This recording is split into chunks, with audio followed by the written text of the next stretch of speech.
Chào các bạn, rất vui vì bạn đã quay trở lại đây xem vlog này cùng Nguyên và dự án mái nhà có hoa.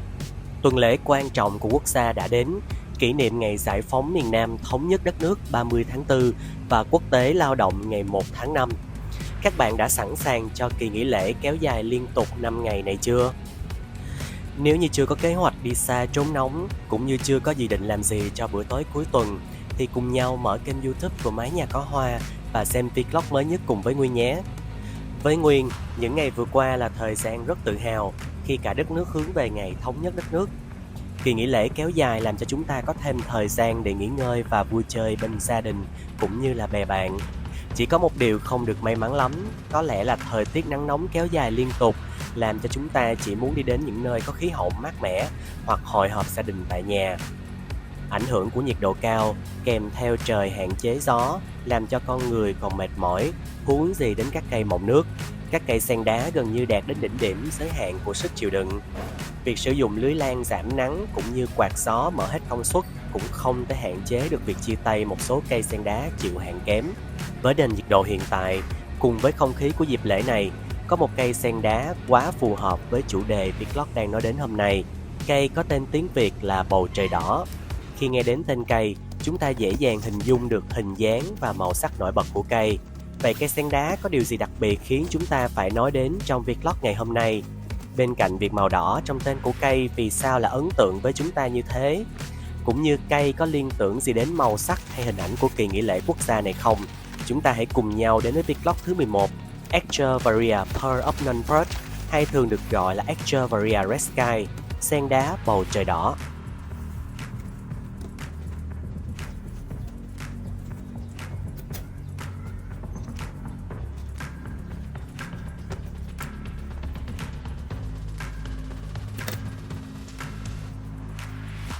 Echeverria Pearl of Nunport thường được gọi bằng các tên khác là Echeverria Red Sky, Magic Red hay tên viết tắt là Echeverria BVN.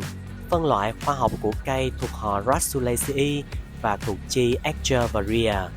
E.g. Pearl of Nunport với Pearl ý nghĩa là hòn ngọc hay là ngọc trai và Nunport là tên địa danh Nuremberg, một thành phố lớn của nước Đức, nằm trong vùng phía bắc của bang Bayern. Đây là một trong hai trung tâm thương mại lớn trong tuyến đường từ Ý sang Bắc Âu. Cây là biểu tượng thanh lịch mọi thời đại, thường được mô tả là một trong những loài cây mọng nước đẹp nhất từng được giới thiệu, nên cây thường được gọi là hòn ngọc của xứ Nunport hay viên ngọc trai xứ Nunport. Một sự phong phú đáng kinh ngạc của các giống lai được bao phủ bởi lớp sáp sáng bóng đã ra đời kể từ khi Pearl of Nunport xuất hiện vào những năm 1930, mở đầu cho kỷ nguyên các cây sen đá có lớp sáp bao phủ. Nhưng có một lý do tại sao vẻ đẹp này lại được yêu thích mọi thời đại của những người đam mê cây mọng nước. Đó chính là điểm sắc màu nổi bật từ tím đến hồng, bật lên từ phông nền màu nâu xám nhạt của lá hoa sen đá Red Sky. Những cành hoa san hô tinh tế, có dáng cong xuất hiện trong những tháng mùa xuân, khiến cho bao nhiêu người mê đắm.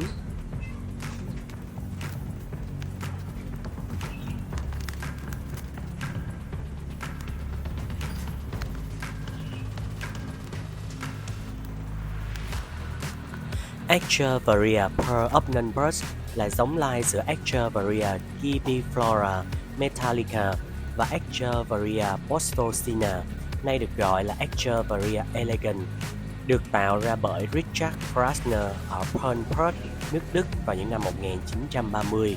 Krasner là người trồng sen đá nổi tiếng trong thời đại của ông.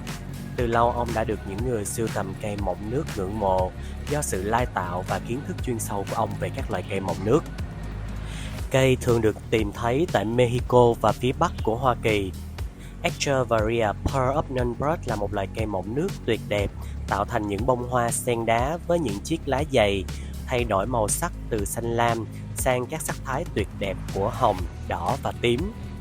Những chiếc lá được làm tròn, thu nhọn đến một điểm và được bao phủ bởi một lớp sáp mỏng. Cây là một giống lai phổ biến và là một trong những cây sen đá thuộc chi Echeverria đẹp nhất. Hoa sen đá có đường kính lên tới 20 cm. Các lá chồng lên nhau một cách độc đáo cấu tạo nên hoa sen đá đơn lập trên một thân cây mảnh mai. Những bông hoa xuất hiện vào mùa hè trên những chùm hoa có thân màu đỏ dài đến 30 cm, có màu hồng san hô ở bên ngoài và màu vàng ở bên trong. Echeveria có thể ra hoa nhiều lần trong năm. Sự ra hoa có thể sử dụng nhiều năng lượng của cây, do đó nên loại bỏ cuốn hoa khỏi những cây bị bệnh hoặc yếu hơn cho đến khi cây phát triển khỏe mạnh.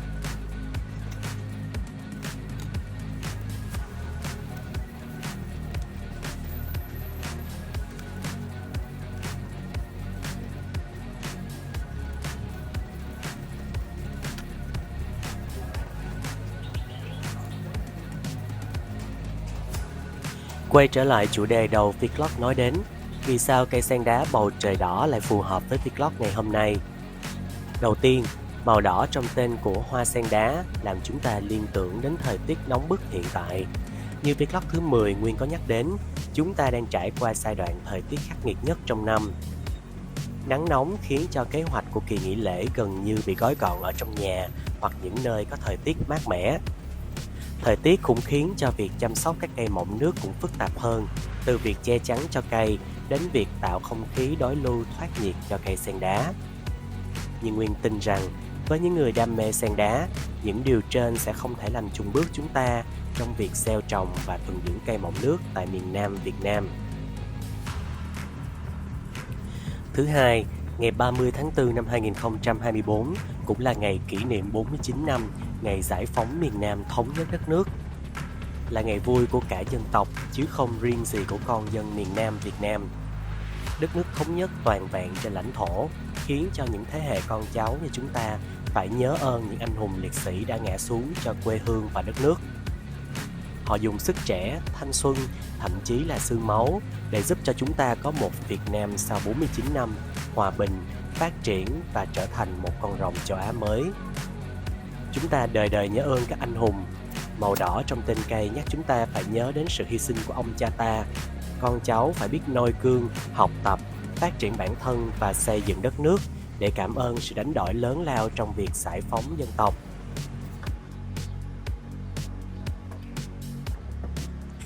Thứ ba, màu đỏ cũng là màu quốc kỳ Việt Nam. Quốc kỳ là biểu trưng cho máu đỏ da vàng, tôi là người Việt Nam. Bất cứ nơi nào quốc kỳ bay phấp phới thì đó là lãnh thổ của quốc gia Việt Nam.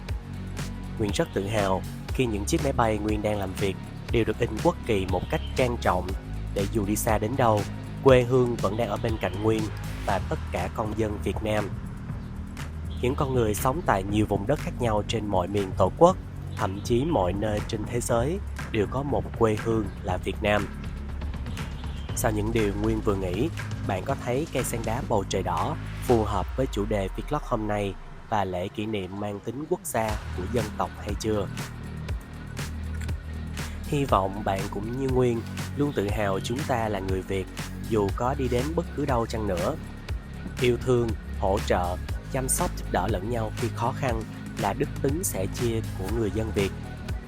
Đừng để những điều tốt đẹp bị phai nhòa chỉ vì sự yếu lòng của bản thân, đam mê chạy theo xã hội phát triển mà quên mất dòng máu mà bản thân đang có.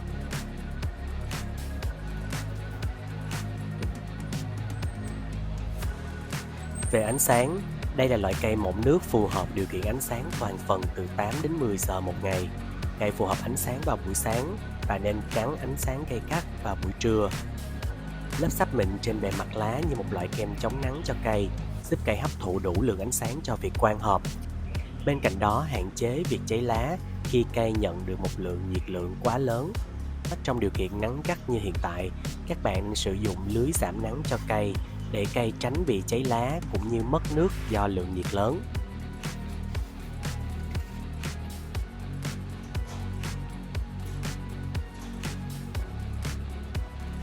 Về vấn đề nhiệt độ, cây phù hợp nhiệt độ từ 26 đến 32 độ C. Nền nhiệt phù hợp gần như nhiều nơi trên lãnh thổ của Việt Nam. Nên cây dễ dàng trở thành một loài cây quốc dân mới trong cộng đồng chăm sóc cây mọng nước vào thời gian tới. Cây sẽ bị đóng băng khi nhiệt độ xuống dưới 5 độ C, nên các vùng có khí hậu lạnh nên cân nhắc trong việc mang cây vào trong nhà kính khi trời mùa đông hoặc có sương giá là điều rất cần thiết. Bên cạnh đó, nhiệt độ trên 35 độ C dễ dàng khiến cây bị mất nước, nên việc điều chỉnh lượng nước tưới cho cây là rất quan trọng trong khi mùa nắng nóng khắc nghiệt đang diễn ra.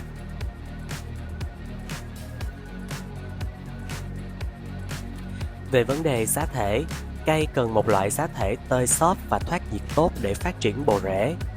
Xá thể thương mại bình thường có thể sẽ phù hợp với cây vì cây không phải là loại cây thích nghi với xá thể kém. Việc sử dụng xá thể thương mại trên thị trường sẽ giúp bạn đỡ khó khăn trong việc trộn các loại nguyên vật liệu lại với nhau. Nếu như bạn chưa hiểu rõ mỗi chất liệu cung cấp cho cây một loại dinh dưỡng hay khoáng chất cũng như công dụng như thế nào, thì việc sử dụng xá thể thương mại là việc đơn giản nhất trong việc trồng và thuần dưỡng sen đá. Xá thể đơn giản đề nghị cho cây bao gồm một túi xá thể thương mại 15 đề và một túi Perlite 5 đề. Bên cạnh đó là phân tan chậm và thuốc tím, là xá thể phù hợp cho các bạn mới đam mê sưu tầm cây mọng nước ở Sài Gòn cũng như là các tỉnh miền Nam của Việt Nam. Công thức xá thể cho các bạn muốn tự trộn sẽ bao gồm một túi xá thể thương mại 15 đề, một túi Boomai 5 đề, một túi Perlite 5 đề, một túi Akanama 5 đề, một túi Vermiculite 5 đề, phân tan chậm và thuốc tím. Hỗn hợp xá thể này sẽ tăng khả năng giữ ẩm, thoát nước tốt để cây chịu được khí hậu của miền Nam Việt Nam.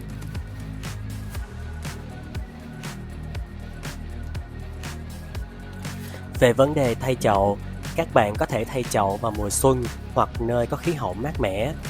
Việc thay chậu mỗi năm một lần giúp cây có thể thay đổi lượng xá thể cũ đã bị trơ và thiếu dinh dưỡng bằng một xá thể mới tốt hơn. Việc thay chậu cũng giúp cho việc phát hiện các loại bệnh đối với rễ cây và thân cây. Bên cạnh đó, thay đổi kích cỡ chậu theo sự phát triển của cây cũng giúp cây có môi trường phát triển tốt, đạt kích thước lớn hơn.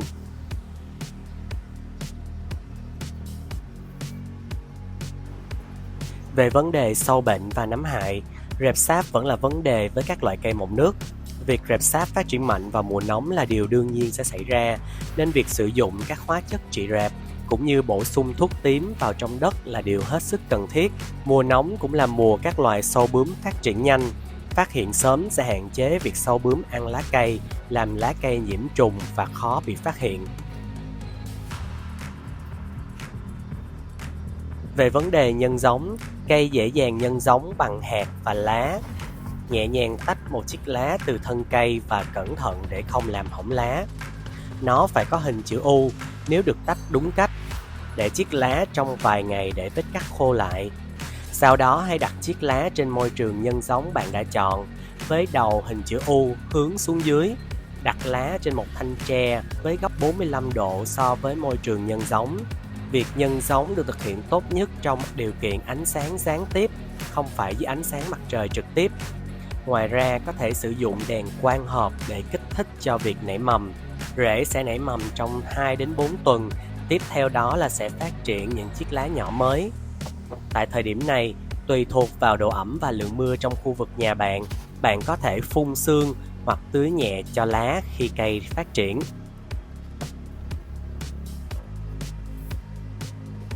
Về vấn đề tưới nước, với lịch trình thông thường, việc tưới nước nhiều và để khô một lần một tuần là điều kiện lý tưởng cung cấp đủ độ ẩm và nước cho cây. Nhưng với thời tiết hiện tại, nắng nóng kéo dài, khô và không mưa, tăng việc tưới nước lên 2 lần một tuần là điều cần thiết để cây không bị mất nước, héo thân và lá. Về vấn đề phân bón, cung cấp dinh dưỡng bằng phân tan chậm cho cây, giúp cây luôn bảo đảm đầy đủ dinh dưỡng phát triển bộ rễ, chồi và lá mới.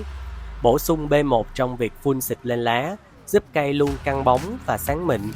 Liều lượng B1 pha loãng luôn phải bằng 1/2 so với định lượng của nhà sản xuất khuyến cáo để tránh cây bị kích thích mạnh trong quá trình sinh trưởng.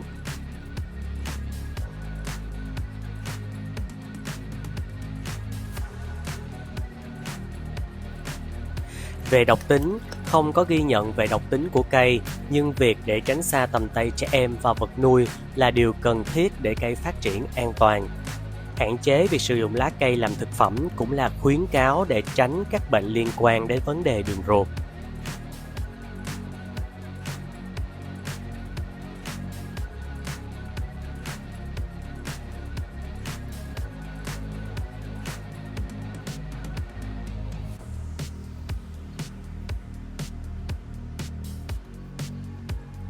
Vậy là 11 vlog trong mùa thứ 3 đã trôi qua.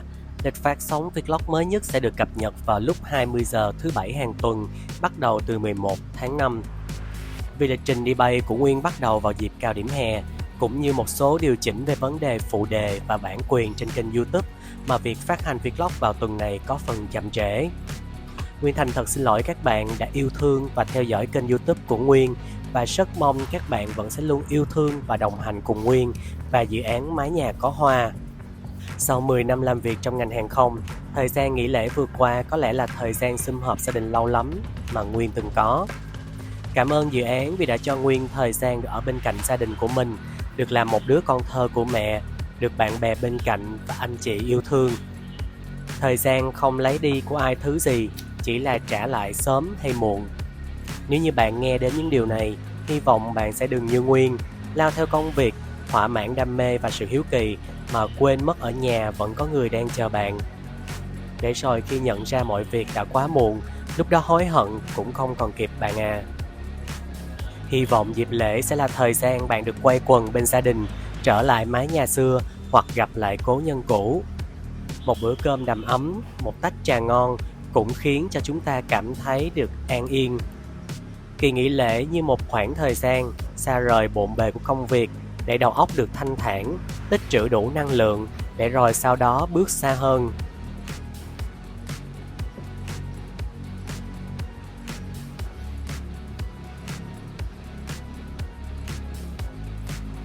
Có câu đi thật xa để trở về, chắc Nguyên đang trong quá trình trở về của hành trình chính cuộc đời Nguyên.